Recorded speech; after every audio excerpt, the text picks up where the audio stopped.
सर्वानुमति से काम करेगी, बहुमत का सहारा नहीं लिया, लेकिन उसके साथ साथ यथासंभव मैक्सिमम पॉसिबल शब्द का प्रयोग किया गया।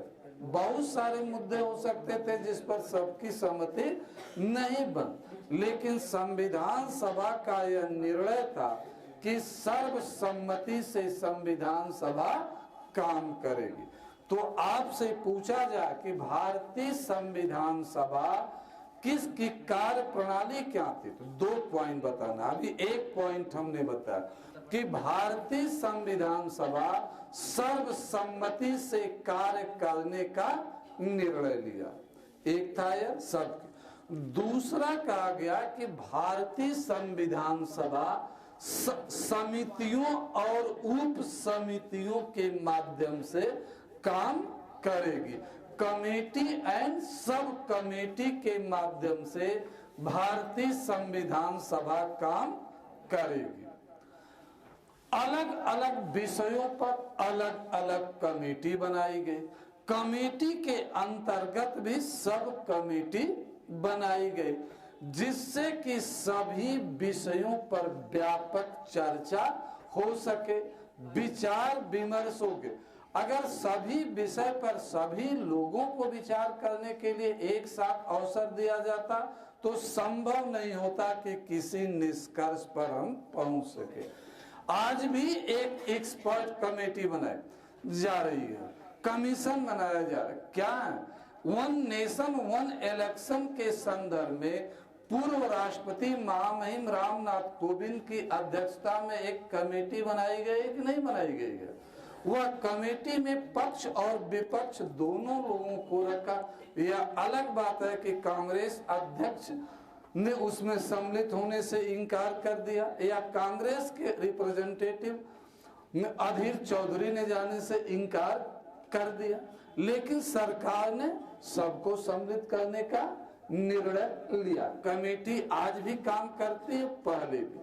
तो हमारी संविधान सभा ने कमेटी के माध्यम से काम करना शुरू किया, सब कमेटी के माध्यम से शुरू किया, जिससे कि अधिक विचार विमर्श किया जा सके। तो अगर आपसे मित्र पूछा जाए कि संविधान सभा ने किस प्रकार काम करना, तो पहला तो संविधान सभा ने सर्वानुमति के सिद्धांत को स्वीकार किया कि सबकी सहमति से काम किया जाएगा। इतना आसान नहीं होता सबकी सहमति ले पाना। दूसरा, कमेटी और सब कमेटी के माध्यम से काम किया जाएगा, जिससे कि विशेषज्ञता को भी प्रोत्साहन मिल सके और विभिन्न विषयों पर अधिक विचार विमर्श किया जा सके। क्लियर हुआ? यह कार्य प्रणाली के 2 पॉइंट हमने बताया। फिर इसके बाद संविधान सभा ने अपना एक सलाहकार तय किया, एक चयन किया, BN राव को अपना संविधान सभा का सलाहकार। संविधान सभा ने 13 समितियों का गठन किया था। उन समितियों की रिपोर्ट मिल गई तो संविधान सभा के सलाहकार को दिया गया कि अब आप एक संविधान का प्रारूप तैयार कीजिए। क्लियर हुआ? तो संविधान का पहला प्रारूप किसने तैयार किया? BN राव ने तैयार किया था। संविधान का पहला प्रारूप BN राव द्वारा तैयार किया गया था। और BN राव ने जो संविधान का पहला प्रारूप BN राव ने जो तैयार किया,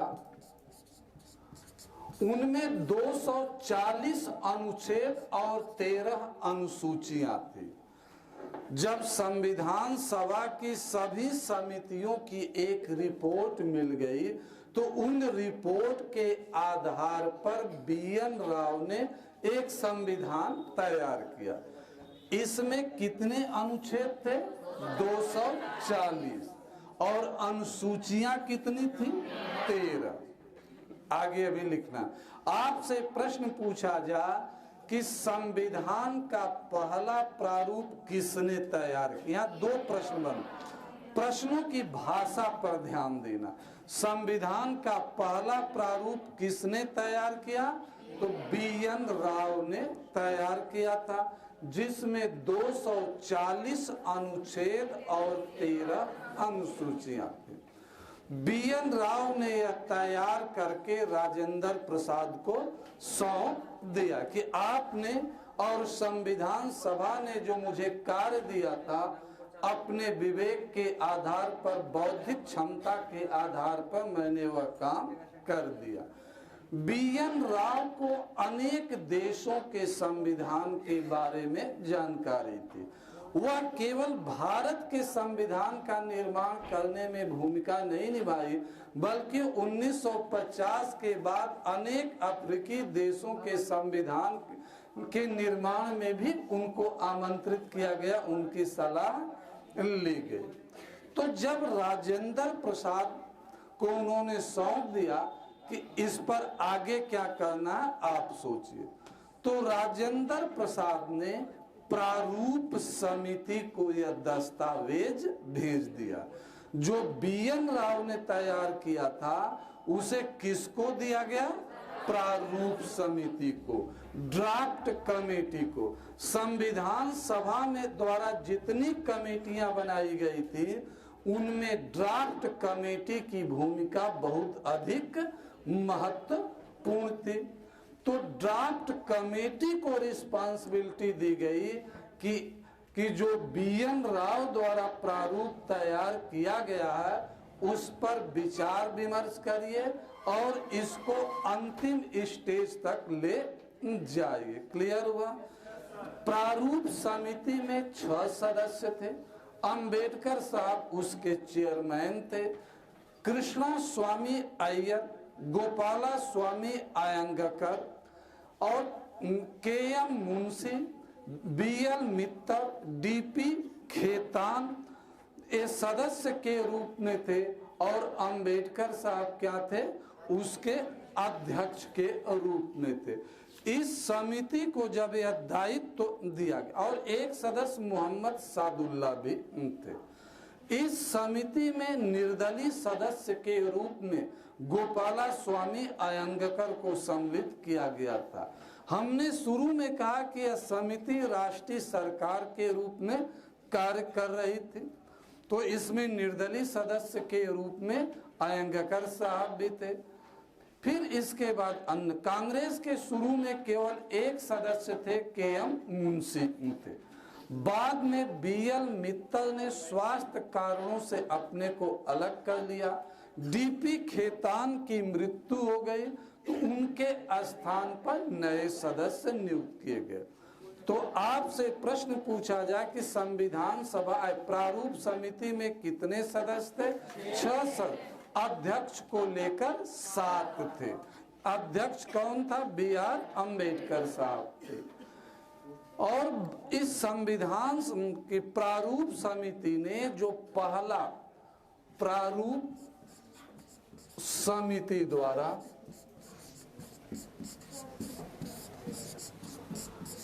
जो संविधान का जो पहला प्रारूप बनाया गया, फर्स्ट ड्राफ्ट जो संविधान समिति ने तैयार किया, पहला प्रारूप, इसमें 243 अनुच्छेद और 13 अनुसूची।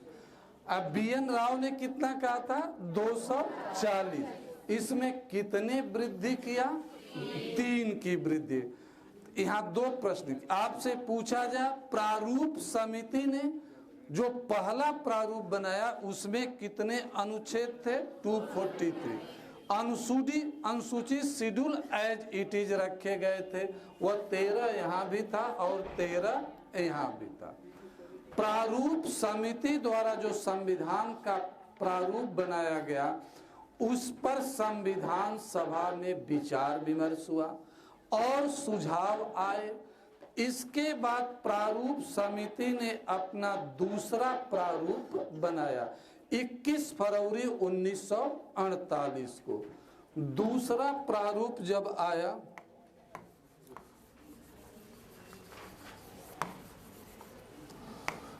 दूसरे प्रारूप में संविधान सभा ने 315 अनुच्छेद की बात किया। पहले कितना अनुच्छेद था?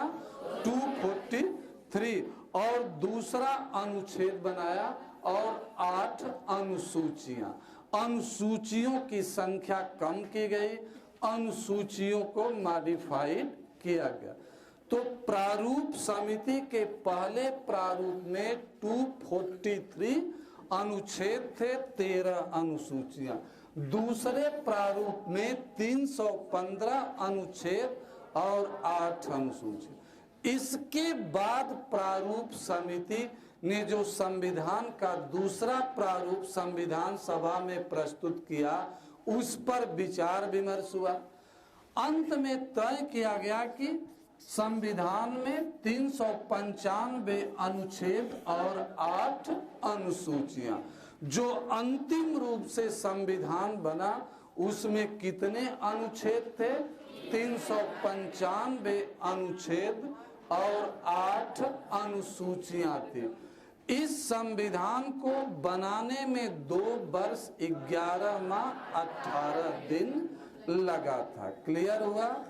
और 26 नवंबर 1949 को संविधान सभा ने इसे स्वीकार किया, एक्सेप्ट किया। क्लियर हुआ? आप देखोगे जो मूल संविधान है, पहले हस्ताक्षर राजेंद्र प्रसाद को करना था, लेकिन पंडित नेहरू ने कर दिया था। तो बाद में राजेंद्र प्रसाद ने साइड में हस्ताक्षर उस पर किया, हंसते हुए, क्योंकि वो विरोध नहीं करते थे। नेहरू जी को गांधी जी का सपोर्ट अधिक मिलता था। खैर, तो आपके मूल संविधान में कितने अनुच्छेद थे? 355 और 8 अनुसूचियां। पीछे से या किसी से भी मेरा प्रश्न है, वर्तमान में कितने अनुच्छेद हैं? यही गलती कराना मैं चाहता था, आपने बड़े प्रेम से गलती किया। अनुच्छेदों की संख्या आज भी 395, उप अनुच्छेद बढ़ाए गए हैं। उप अनुच्छेद 440 या 444 है। अनुच्छेद की संख्या नहीं बढ़ाई गई है। जो बढ़े इसमें 1A 2A इस तरह के प्रोविजन बढ़े हैं। इसी गलती करने के लिए परीक्षा में भी एग्जाम में पूछा जाता है, तो सीधे एवं 400 के ऊपर लागू कर दो। अनुच्छेद उतना ही है जितना 26 नवंबर 1949 के थे।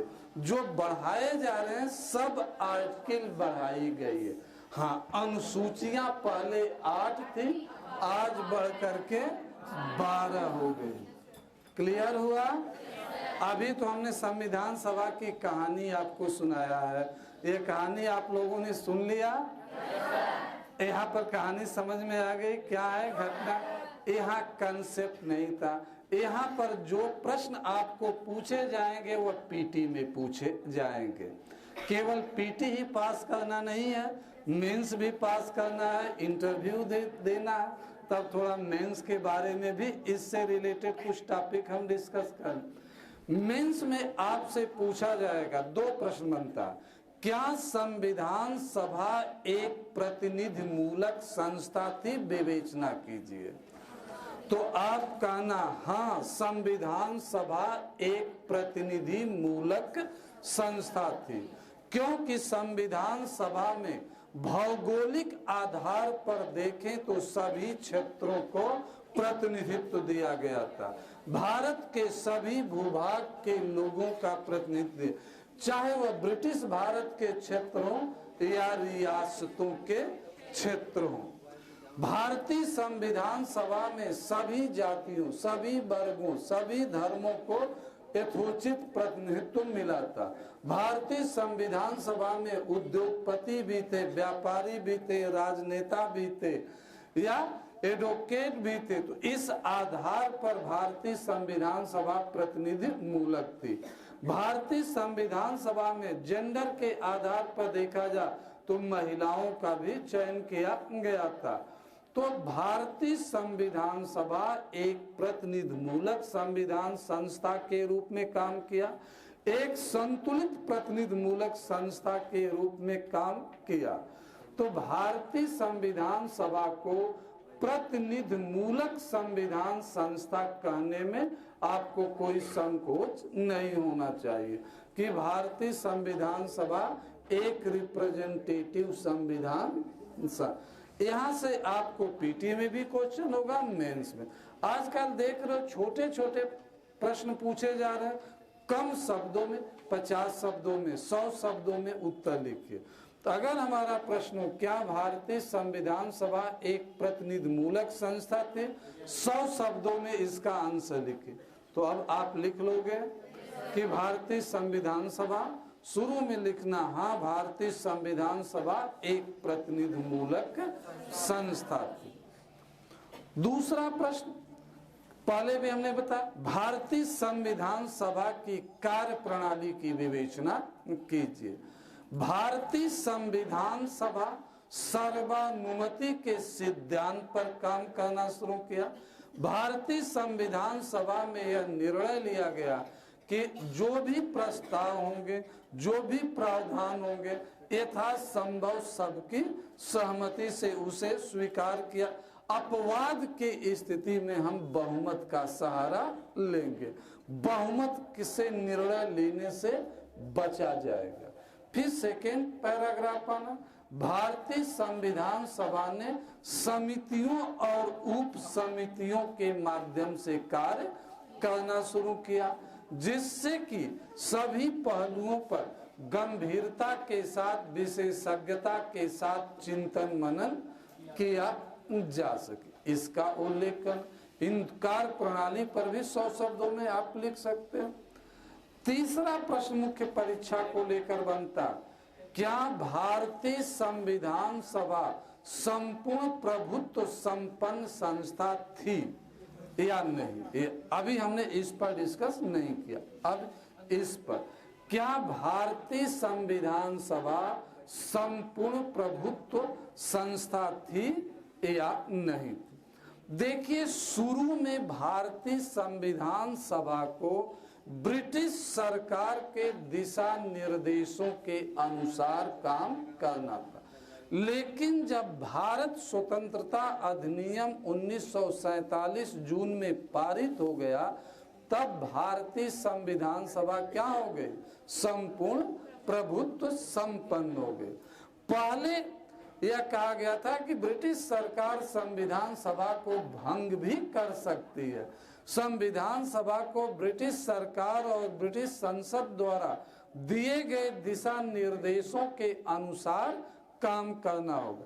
जब हम दूसरे के अनुसार काम करते हैं तो हम संपूर्ण प्रभुत्व संपन्न नहीं होते हैं।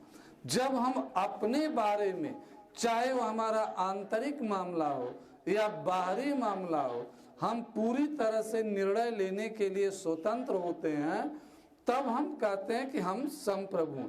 आपके पेरेंट्स भी जब आपके किसी मामले में आपको सलाह कुछ देते हैं तो आप कहते हो कि हमारे पर्सनल मैटर में क्यों इंटरफेयर आप कर रहे हो?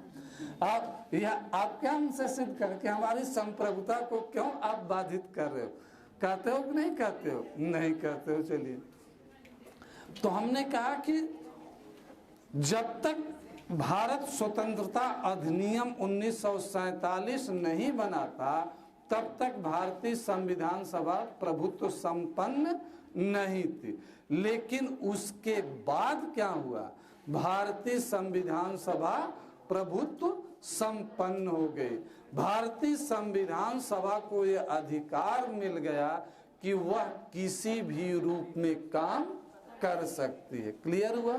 तो इस प्रश्न का उत्तर लिखते समय दोनों पहलुओं को देखना होगा कि जब शुरू में भारतीय संविधान सभा बनाई गई तो वह प्रभुत्व संपन्न नहीं थी, क्योंकि उसे ब्रिटिश सरकार के अधीन काम करना होता था।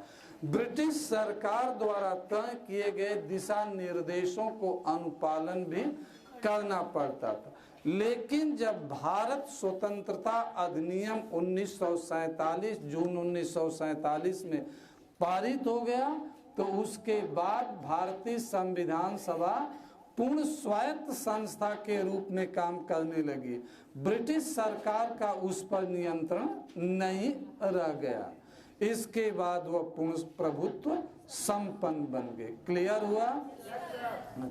देखिए, भारतीय संविधान सभा ने देश की अंतरिम संसद के रूप में भी काम किया। भारतीय संविधान सभा दो काम करती थी। एक काम करती थी देश के लिए संविधान बनाने, और दूसरा देश के लिए सामान्य कानून बनाना, जिससे कि जब तक संविधान बनकर तैयार नहीं हो जाता है तब तक देश का कानून व्यवस्था को संचालित किया जा सके। तो दोनों काम करने पड़ते थे। जून 1947, विशेषतः 15 अगस्त 1947 के बाद भारतीय संविधान सभा अंतरिम संसद के रूप में काम करने लगी। तो एक तरफ वो संविधान बनाने का काम करती थी, तो दूसरी तरफ सामान्य कानून बनाने का भी काम करती थी। क्योंकि 15 अगस्त 1947